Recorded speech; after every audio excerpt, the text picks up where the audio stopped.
What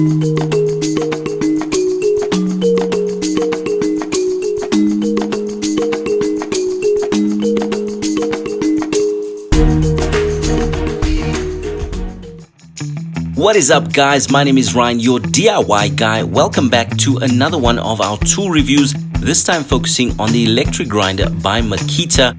And we're going to be unboxing this bad boy and taking a look inside at what makes it so special, as well as its uses, its features, and of course the cost. If you're new here, go ahead, like and subscribe so you don't miss out on any of this exciting content coming up next on Nail and Screw. We'll be taking a look at the grinder in action on this paving application, which was on a recent job site. And paving in itself is pretty simple. It goes in one after the other, but the trick really comes in the corners where you need to make precise cuts in order to complete the job. So let's dive in and take a look at what's inside the box.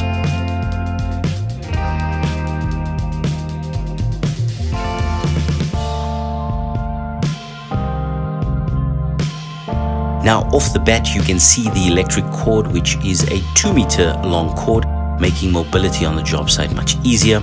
This is the center hub, which houses your cutting disc as well as the lock nut. And you've got your instruction manual. Don't throw it away, it will definitely come in handy. And under here we've got the safety guard, which is very simple. Just unscrew it, pop it on and screw it tight.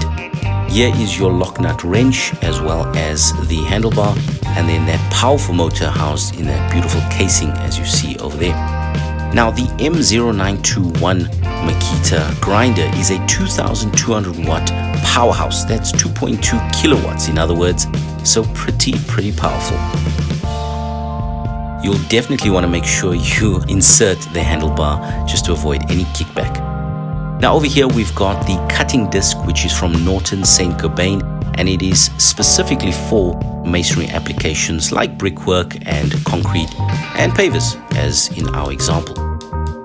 So the cutting disc is 230 millimeters wide in diameter, or about 9 inches in other words, and it is rated for a maximum of 6,650 revolutions per minute.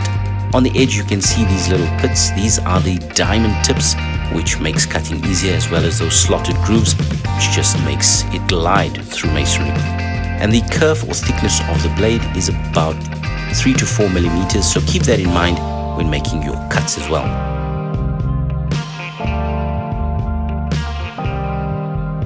Here's the grinder fully assembled, and it was pretty simple.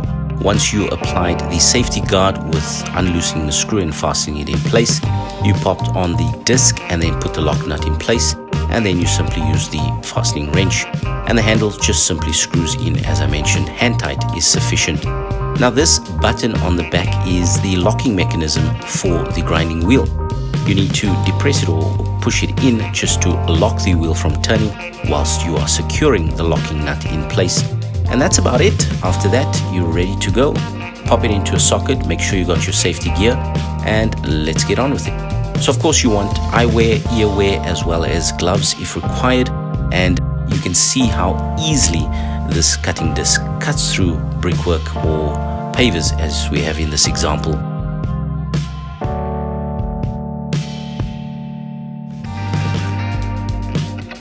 Hey, don't go nowhere. At the end of this video, I'll be guiding you to a free PDF of all Makita's standard duty industrial power tools, which will show you all the specs that you need to know about your power tool and how to use it safely.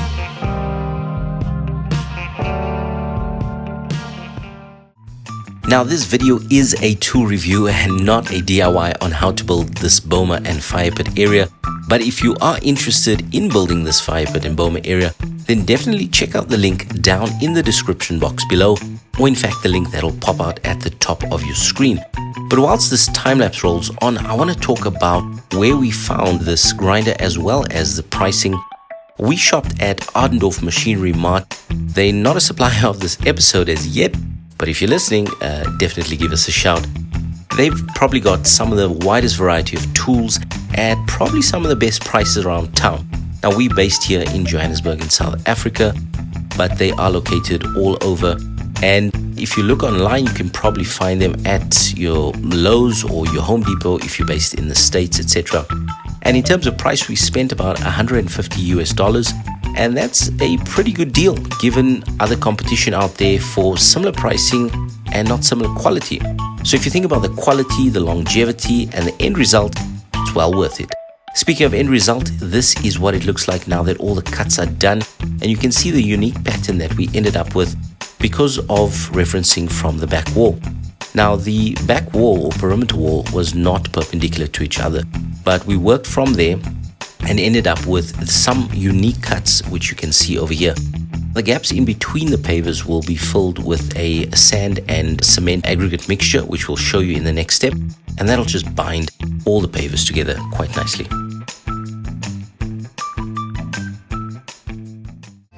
This is the aggregate mixture, which is a mixture of plaster sand and cement.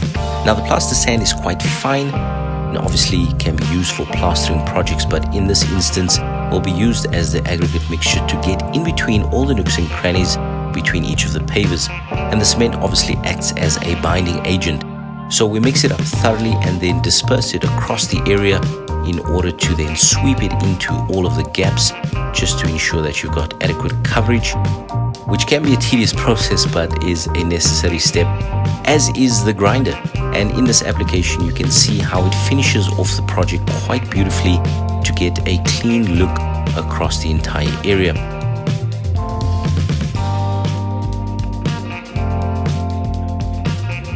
Then once the sweeping is done and all the aggregate goes into the gaps, good hose down allows the cement to be activated in order to bind the aggregate mixture to the pavers and keep them in place. And then also the aggregate mixture can filter quite easily into the gaps and lock all the pavers in for good.